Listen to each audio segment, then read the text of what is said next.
Welcome, everyone. You're tuned in to the Private Investigator Experience. Thank you for joining us today. Before we get started, I just want to remind everybody of our email address where you can contact us, send us questions, whatever it may be. And that is plipi777@gmail.com. Now, the topic we're going to talk about today is something it's called threat management. And it's different than bodyguard work. And we get a lot of questions. We've had a lot of questions over the years, especially when there's events that happen out there in the world that require this type of work from people like us, private investigators with this experience. And so we get asked questions about what really is threat management and how does it work. So that's our topic. That's our focus today. And before we get into that, let me just ask this question. Dad, how you doing? I'm doing well, Wade. How are you? I'm doing well, just plugging along here. Well, to give a little overview and the background before we jump into the threat management, when I left law enforcement and started a little investigations, I was doing insurance work and inspections and investigations, and then I went into automobile personal injury investigation. And along that line was pretty much what I was doing, and some surveillance before I took over West Coast Detectives. I'd also got a repo license. And in that day, it was kind of like the old West with repo. There wasn't a lot of rules around it. So, yeah, it was some pretty exciting events around trying to repo things. And when I took over West Coast Detectives, they had a security guard protective license. And I really didn't have any experience in that area in the private sector, except for the public sector at that time. So as I was going through files at the agency when I took it over, I found there were a lot of celebrity clients, studios, and going back to the 20s and 30s. And one of the things that had been the destination for a lot of the celebrities had been trips to Rosarita Beach, was kind of a hangout during that time. So I made some contacts with them and let them know we were still in business. What was the first result from your contacts with some of the old clients who West Coast Detectives had helped in the past? Well, I'm still careful about using names, particularly, maybe if the client has passed away, but we had been providing protection for one of the I think first clients I remember there was a compound up on Mulholland Drive that had several houses. Marlon Brando lived there in that area also, and we'd done some work from him. But we had a call from another celebrity living in that area. His assistant called me, and they wanted me to come and talk about some issues that they were having. I remember that. I was young. I think obviously I was a young teenager at that point, but I remember that compound because I went there once or twice, I think, with you. If I remember correctly, one of the residents there was named Jack something or other, if that rings a bell. This is really before the word stalker and that term became, unfortunately, popular and in the news so much. So before the stalker issue arose, what were the types of problems that people were having that required what we would call a threat management response? Well, it was really a stalker issue. They just didn't know it at that time. It was kind of an issue that wasn't really identified. We would have a male client, and usually theirs was around some woman accusing them of something, maybe sexual or whatever, or being the father of a child.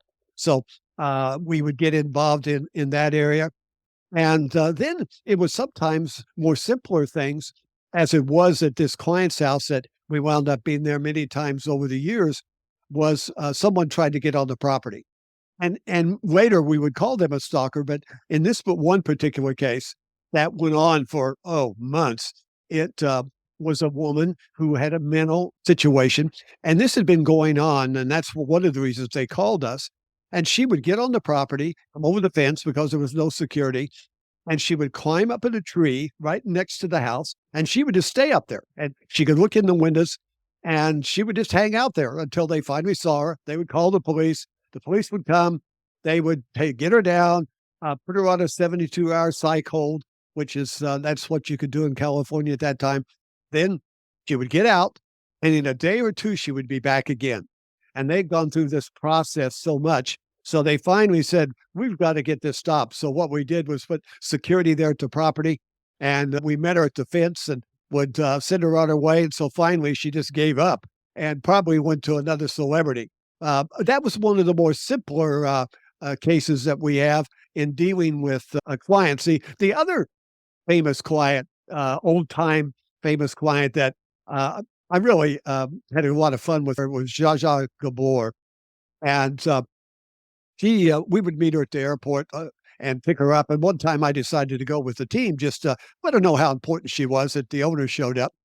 And so when she walked off with her two dogs, she just walked straight to me, right past the person who was supposed to take the dogs, and dumped them in my lap, saying, "Here, you take care of the dogs and make sure you take good care of them." And I said, "Yes, ma'am, I will." And then sometime later, the conversation with Zsa Zsa, and she was saying, "Oh, Mr. Little, you should not even be charging me for the work you do because I'm so famous and you're going to get so much business for West Coast detectives. I should just get mine free." And that I did not agree with, even though I smiled and said, I'll think about it. That's right. I remember working one of those assignments for her as well, and a very nice but very interesting lady. And so that was an experience definitely that I can remember. But all right, so now I recall that we also at one point I think it might have been in I guess maybe the 70s. There was a big time television producer, and he well known. And if you, I'm sure you'll mention his name, but everybody will recognize his name. A lot of television shows, very popular. But he had some issues going on with some of his stars on his shows. Can you tell us about that? Well, that was Aaron Spelling. And Aaron was one of my favorite clients. He was a real friend and a real supporter. When if he referred a client to you, sometimes he'd refer somebody in Hollywood to me. Then he would call me later and say, "How are they doing with you? Are they paying you on time? Are they getting everything done?" Because if they weren't taking good care of you, if they're giving you problems, he would call them and say, "You'd better straighten this out." So he was just a great friend, a great man. And so when I went over and met with him, he had said that they'd had some issues on one of the shows, Charlie's Angels, and it was a closed studio at the time because they were having controversy around some of the uh, actresses, and then there were events at home that was also affecting the show. And so he took me around and introduced me to the girls at that time who were on the show, and let them know that we were going to be there with security and we would be at their homes if necessary, if things come up. And the uh, the Angels at that time were just getting lots of publicity, and their celebrity was growing. And in that day and age, it wasn't that easy to get home addresses, and they were getting threatening letters sent to the studio or production company. And then and they would usually start out, very friendly and nice letters and loving letters, and feel like that this person sending it was going to be their boyfriend or whatever. And then they would usually take a more violent tone, you might say, if they didn't get responded to. And we so I got my experience. Well, he was this young guy, and here I was around these beautiful girls in their trailers and at their homes, and having personal talks with them, and trying to assure them that everything was going to be okay. And it was a new adventure for me. Right. So while you're at the studios, obviously you do walkthroughs, you check out their trailers, the set itself. So this is a two-part question. So when you're doing that, what are you looking for? And then also you're being told now that you're going to be going to their homes, and what was that like as well? Well, my first question at the studio was, what kind of threats had they been receiving? And one of the stars was getting a big volume of written threats, and And then someone had shown up at the gate of the studio too, trying to get in to see her. So there had been a lot of uh, uh, warnings that there was a potential problem here. But this was before it was really known or understood how serious this problem could become. Because and in many cases, they didn't even make reports to the police. They just bagged these threats up. Sometimes they'd thrown them away, and I found that they had some that they kept. So I was picked up those and took them so the team could go through them, and hopefully we could try to find out something that would give us the identity of the person, which we didn't have a lot to work with at that time. And this was kind of changed and highlighted when one of the celebrities received a letter at her home. And somehow this guy had gotten her home address, and it was the person that had been sending the letters to the studio. And it was an interesting letter because he put a threat in the letter. And he also said he wanted her to send him $5,000 to make him go away. And he put his name, address, and where to send the check to. So once we got that, we were able to find out very quickly who he was and that he had a mental condition. And so this heightened our concern at the celebrity's home. We put security there and around the clock, took her to and from the studio. And then we were there about the third night when we saw somebody coming along the front of the street. It was about 9 p.m. It was dark. And we could see somebody kind of walking slowly up by the shrub out in front of the house. And then when he got right to the walkway, he made a dash for the front door, which was maybe 100 feet away or so. And I had agents there. I happened to be there at that time. And another agent, myself, met him about 5 feet from the door and tackled him, got him on the ground. Turned out he had a large knife, and his intent was to do her harm. So we got the police there. They took him into custody and then started processing him for criminal activity. And it still, wasn't highlighted at the studios or in the production companies where this area was going to increase to. Well, it would be nice if everybody who sent letters in left their name and address and maybe even included a picture of themselves to help us out. That'd be good. All right. So during this time, what was the threat problem for celebrities, and what changed in the awareness of the problem in Hollywood that it became such a well-known issue, problem? Well, celebrities were getting threat letters all during this time, 70s, even before. But there was not many violent attempts. And so it wasn't highlighted in the minds of the studios and even of the celebrities. And there wasn't a security awareness or consciousness around the celebrity. And a lot of it was that probably 95% of the working actresses and actors didn't make a full-time living at the profession. They were doing other jobs and they didn't have the money to pay for security. So it was something that was just kind of tolerated and all the letters coming. And they were, I guess, maybe hoping, but they really didn't realize how serious this problem was going to become. And what made the big change was when everybody thought, well, this person would have to be an A-list celebrity to have a problem. But a young actress, teen actress that had moved into some celebrity, Rebecca Schaefer, and she had gotten a TV show, My Sister Sam. And so she, had gotten a lot of publicity and was getting better known. And she started getting letters at the studio. And then one time, and then it happened 2 or 3 times, this subject showed up to the studio trying to get in. And obviously they didn't let him. They rebuffed him and sent him on his way. But it still didn't trigger the problem. But this person who actually lived in Phoenix, he went to great lengths. He was able to find her address. She had lived in an apartment building that it had a secure door with a buzzer on it, but the camera was broke. So when he showed up at her door, rang the doorbell, and so it rang in her apartment. She went down to see who it was, and when she opened the door, he shot and killed her.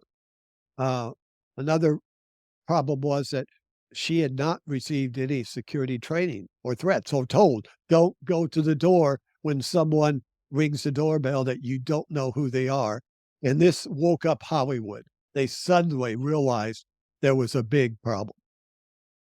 Right, and I mean, that's one important fact there is the training that even just a little bit of training on awareness, what to do, what not to do, especially in today's world, it's more accepted. But I'm sure probably back then, especially younger actors or actresses, they would be sometimes less receptive to things like that.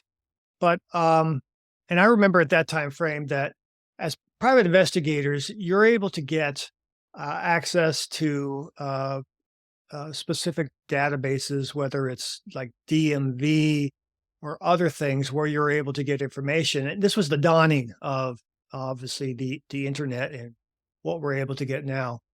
But so especially with the DMV, you're able to get you back then. It was very easy to get the names and even addresses of people that you were running for your cases, and obviously there's a lot of responsibility with that.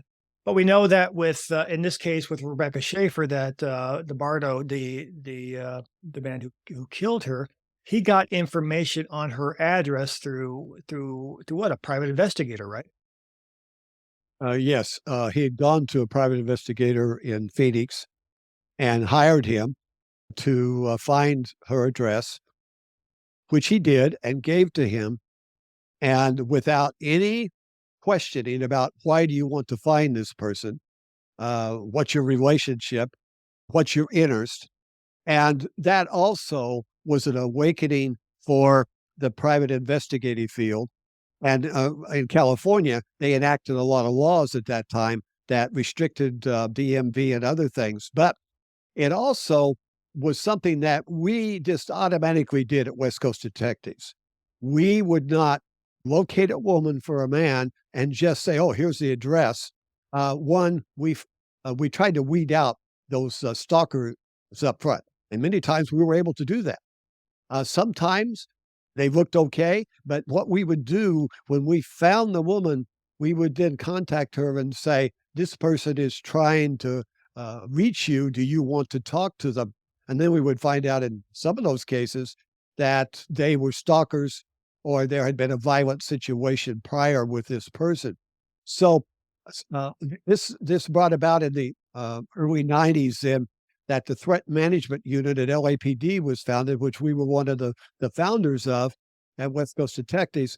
And that started police departments having a dedicated unit for celebrity or threats. And as we've found, and Wade, you've worked a lot of the cases over the years, that it wasn't a celebrity then that was becoming a victim of a stalker. Sometimes it was a person working for a company. And I know one uh, area of people working in companies when they were in public relations or customer service and dealing with people on either on the phone mainly, that some person would get infatuated with them, sometimes their voice, and then they would just go to lengths to find them, and then attempt to many times try to do them harm. So it was the wake up. Rebecca Schaefer was the wake up call, unfortunately, to a problem that was going to keep on growing. And that's right, and that's one thing too is in this whole area. In we had many cases where it was a woman trying to make contact with a man, and even in those cases, we still contact the individual, the man, and say, "Hey, this person has hired us to locate you." And again, like you said, is there any reason why we shouldn't or you don't want this information released? And so then we make the judgment call from there. So it is amazing because a lot of people think, oh, only celebrities get stalked. Only celebrities have this issue, but as you're saying, it's people in the business world. It's your average person. Somebody sees somebody in a store or whatever, and all of a sudden their voices in their head start going off. So it is and can be a very crazy world. And that's why also one of the things we talk about when we give security um, uh, lectures, talks, or whatever, we discuss awareness, personal awareness. So as we get ready to kind of wind down today's show, Dad, is there any last bit of thoughts or tidbits that you want to leave with the audience before we say goodbye? Well, yes, you mentioned security awareness. So much of our own personal security, and I've talked about this before in the home setting, but is our becoming part of the security system, our being aware. So much is common sense. So much is just if you have that gut feeling, sixth sense, whatever you want to call it, that says, "Woo, there's an issue here." It would be like a woman walking down the street and she sees these guys start to follow her. Well, being aware of that, not just being with your head down, walking uh, distracted. It's common sense things, and that's what we teach a lot to celebrities first, and then we talked them also personal defense issues and all that. But be aware, be involved in your own surroundings, and that's what I'm telling everybody today. With rising crime in the world, and the United States is growing fast with our inner cities being up in flames and all the things going on.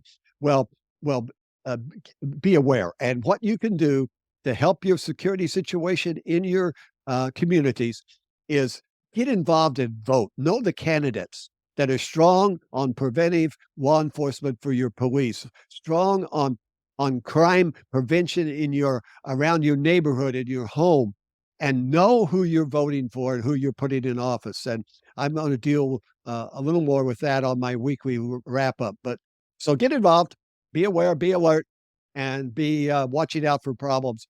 This is not living in fear. This is just being empowered. If you got knowledge and are aware of what's going on around you and got some skills to avoid those problems, you're going to be more secure and you're going to have a more enjoyable time when you're out. So That's right. that's kind So, of the thought for. okay, thank you very much for that.